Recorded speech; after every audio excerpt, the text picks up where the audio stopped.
آج وہ 10,000 کے لشکر جزار کو ہمراہ لیے مکہ میں داخل ہو رہی ہے۔ اہل مکہ نے اتنا بڑا لشکر آج تک نہیں دیکھا تھا۔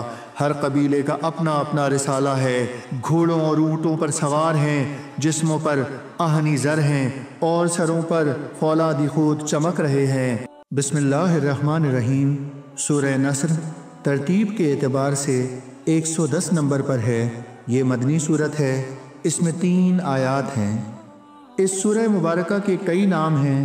اسے سورہ تودیع یعنی الوداعی سورت بھی کہا جاتا ہے، کیونکہ اس میں اس امر کی طرف اشارہ ہے کہ اللہ کا حبیب صلی اللہ تعالیٰ علیہ وآلہ وسلم اپنے فرائض نبوت کو بحسن خوبی انجام دینے کے بعد اپنے رب کے حضور میں مراجعت فرما ہونے سے پہلے اپنے جانثار غلاموں کو الوداع کہہ رہا ہے۔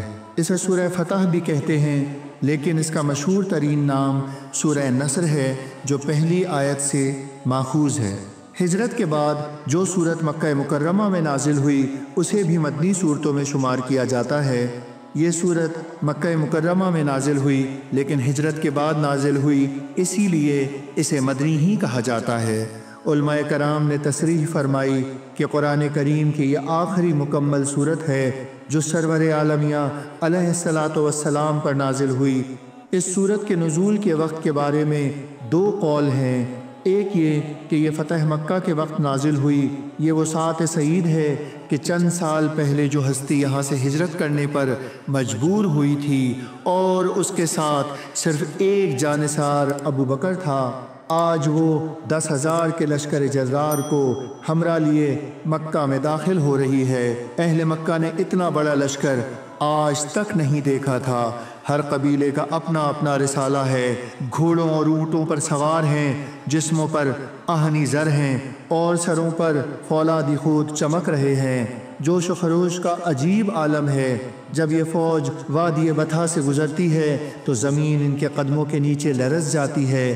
ایک عجیب روح پرور منظر ہے۔ کفر کے سارے دفاعی مورچے پیوند خاک ہو چکے ہیں، مخالفت کے طوفان سہم کر رہ گئے ہیں۔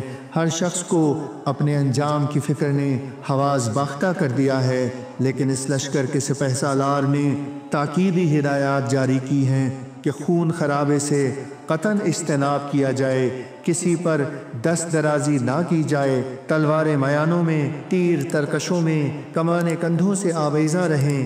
اس وقت تک کوئی تلوار بے نیام نہ ہو جب تک مکہ والوں کی طرف سے پہل نہ ہو۔ اعلان عام کر دیا گیا کہ جو حرم میں پناہ لے گا، جو گھر کے کواڑ بند کر دے گا، بلکہ جو ابو سفیان کی حویلی میں داخل ہو جائے گا، سب کو امان ہے۔ مکہ کا فاتح اگر کوئی اور بادشاہ ہوتا تو آج مکہ کی اینٹ سے اینٹ بجا دی جاتی، قتل عام کا حکم دے دیا جاتا، خون کے دریا بہنے لگتے، ہر سو آگ کے شعلے بھڑک رہے ہوتے۔ لیکن ان باتوں میں سے کوئی ایک بات بھی تو آج نہیں ہو رہی، کیونکہ آج کا فاتح رحمت للعالمین کی خلعت فاخرہ پہنے ہوئے ہے۔ آج کا فاتح قیامت تک فاتح بن کر داخل ہونے والوں کے لیے اپنا اسوہ حسنہ پیش کرنا چاہتا ہے۔ حضور اپنی ناقہ قصوہ پر سوار ہیں، سر فخر سے تنا ہوا نہیں، گردن غرور سے اکھڑی ہوئی نہیں، بلکہ سر جھکا ہوا ہے، اتنا جھکا ہوا کہ پالان کے سامنے والی لکڑی کو چھو رہا ہے۔ چشم مبارک سے آنسوؤں کی جھڑی لگی ہوئی ہے، ہونٹوں پر اپنے خداوند کریم کی عظمت و کبریائی کے کلمات ہیں، دل اپنے رؤوف و رحیم پروردگار کے الطاف بے پایہ پر شکر گزار ہے، ہر نگاہ روح پرور ہے، ہر قدم پر امیدوں اور آرزوؤں کے چمن آباد ہو رہے ہیں۔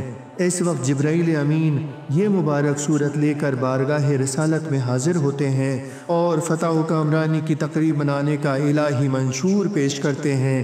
دیگر روایات کے مطابق یہ صورت حجۃ الوداع کے موقع پر نازل ہوئی۔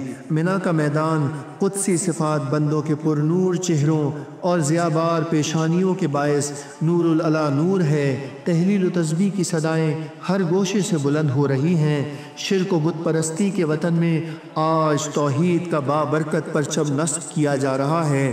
سارا جزیرہ عرب اسلام قبول کر چکا ہے، اناد و فساد کی آخری چنگاری بھی بجھ گئی ہے، انسانیت کا ہادی برحق اور مرشد کامل اپنے خالق کا محبوب بندہ اور برگزیدہ رسول اپنی ناقے پر سوار ہو کر اپنا تاریخ ساز خطبہ ارشاد فرما رہا ہے، بین الاقوامی قانون، بین الاقوامی اخلاقی ضابطوں اور فلاح دارین کے اصولوں کو بیان فرما رہا ہے۔ اس وقت یہ صورت نازل ہوتی ہے جس میں فتح حکامرانی کی حالت میں جن آداب کی پابندی ضروری ہے ان کی وضاحت کی جا رہی ہے۔ ہر میدان میں اسلام کی عظمت کے پرچم لہرانے کی اللہ تعالی ہمیں توفیق عطا فرمائے اور ہر حالت میں ہمیں ان آداب کی پابندی کی ہمت بخشے جو اس نے امت محمدیہ علی صاحبہا احسن الصلاۃ و اجمل التحیہ کے لیے مقرر فرمائے ہیں۔ اس صورت کا ترجمہ کچھ یوں ہے، جب اللہ کی مدد آ پہنچے اور فتح نصیب ہو جائے اور آپ دیکھ لیں لوگوں کو کہ وہ داخل ہو رہے ہیں اللہ کے دین میں فوج در فوج، تو اس وقت اپنے رب کی حمد کرتے ہوئے اس کی پاکی بیان کیجئے اور اپنی امت کے لیے اس سے مغفرت طلب کیجئے، بے شک وہ بہت توبہ قبول کرنے والا ہے۔